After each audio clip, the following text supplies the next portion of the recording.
Hey guys, and welcome to the very first installment of my Supernatural Hiatus Challenge. And if you guys have not been to the website yet, so you don't know exactly what I'm doing this for, I will tell you really fast. So, after the finale of season 6 last week, I decided that this hiatus was going to be a little tough to get through. And to pass the time, I am going to watch every single episode in order, completely in order, starting from the pilot all the way to the man who knew too much, and do a vlog on every single episode. And it'll be a little tough considering there's 6 seasons of episodes to get through, but I am determined and I'm just gonna have so much fun doing this. So if you haven't visited the website that I created for it, it's everybodylovesbrothers.wordpress.com, and I will also be doing this for the Vampire Diaries, so you guys will be able to enjoy Vampire Diaries vlogs as well if you're fans of that series. So make sure you check those out and visit the website.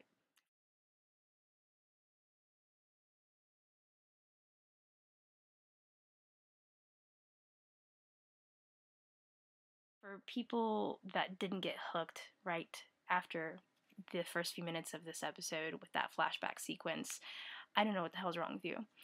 Especially fans of the horror genre. There's so many aspects of that flashback scene that really creates an homage to horror, to the genre, to the whole genre of horror, which is something that this series has always done fantastically well in every single episode that they do.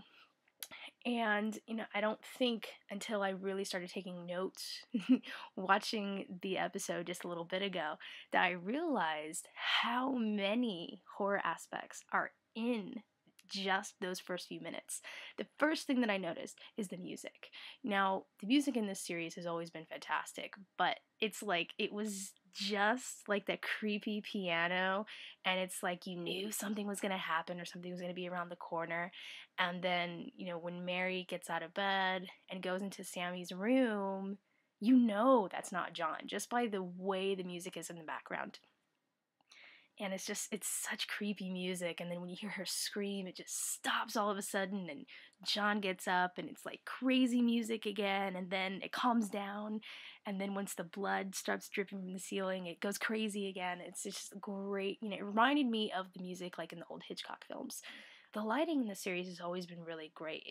But the first few scenes, the flashback scene, and then the first couple Sam and Dean scenes where Dean shows up in the house, and then when they're walking out to the Impala, the silhouettes of that scene were just gorgeous. And I've always thought that, and I've always noticed that since the very first time I saw the episode, but it really gets you to pay attention, and it's just like, really makes you focus on their face and focus on their emotions.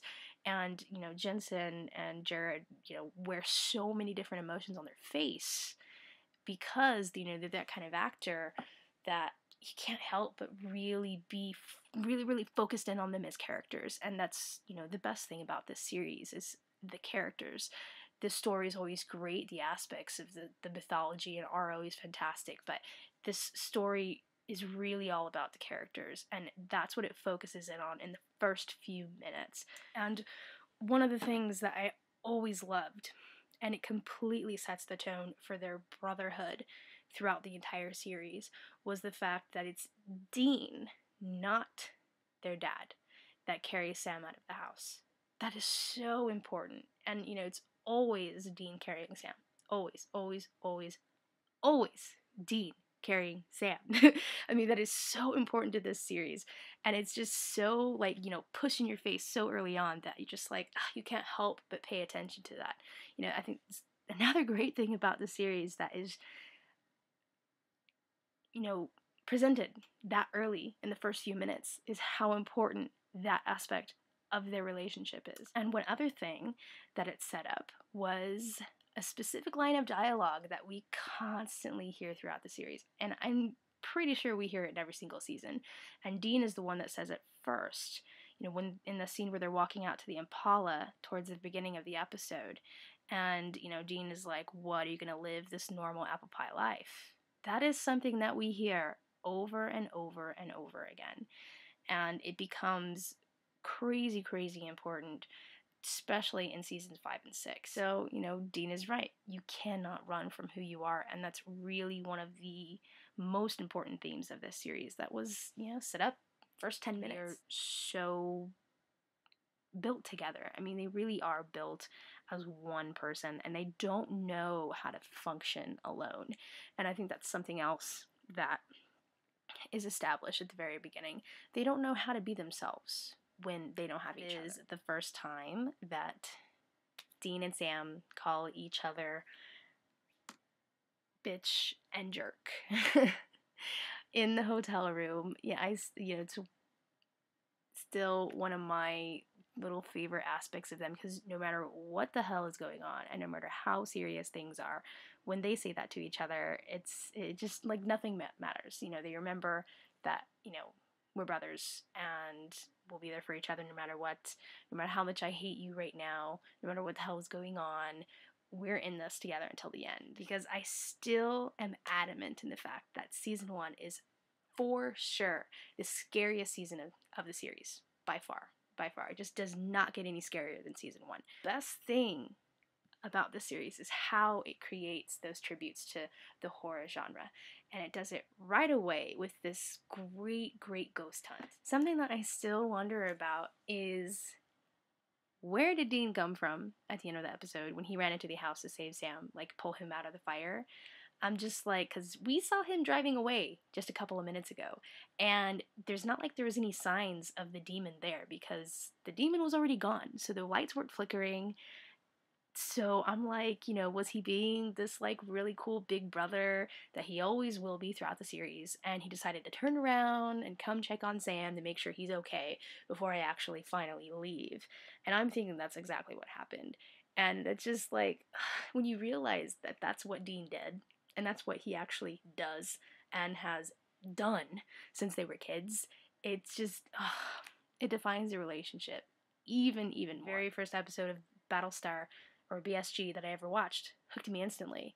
Same thing with this show. The only series that I've ever done that, because of how consistent this show is with the relationship and the characters, with the storyline, with the mythology, with all the trends that become popular throughout this series, because they're done over and over and over again, and they're so consistent that it becomes this one huge core. Episode, the pilot, very first episode of the entire series, really was the true beginning of Butch and Sundance, because that's really what this series is really all about. It's about Sam and Dean, and it's about them fighting to the very end, because we all know, at least we all hope, that that's how the series will end. I mean, no, it's just like so wrong that we kind of want Sam and Dean to die together at the end. But honestly, that is the true and only way that they can go out. And the pilot established that right away. This truly was the beginning of Butch Cassidy and the Sundance Kid. As I will end every single episode with, my favorite quote of the episode. Will always be one of my favorite quotes of the entire series, not just this episode. House rules, Sammy. Driver picks the music. Shotgun shuts his K-hole. I, in fact, say that all the time when I am driving, because I always pick the music when I'm driving my own car. My favorite scene. There are so many great scenes in this episode, but I still, I get that, stupid fangirly grin whenever I watch the scene when they're in the hotel room and they say bitch and jerk to each other for the first time. Favorite Dean moment? There's 3, because it happens 3 times in this episode. Dean saves Sam 3 different times in this episode. In the flashback, when they're fighting the ghost, even though he kind of shot her with regular bullets, but still. And at the end, when he pulls him out of the fire. It really just, that's Dean for you, and that always will be Dean. And favorite Sam moment, I love the end of this episode. I love the last shot, and I really want the series to end kind of on a shot like that, with them closing the trunk. Not necessarily them, because I'm sure they're going to die at the end of the series, but with someone else closing the trunk, their work is done, where their work began with Sam saying, we've got work to do, and he closing the trunk, and that's the end of the pilot, and it was a great ending. Perfect ending.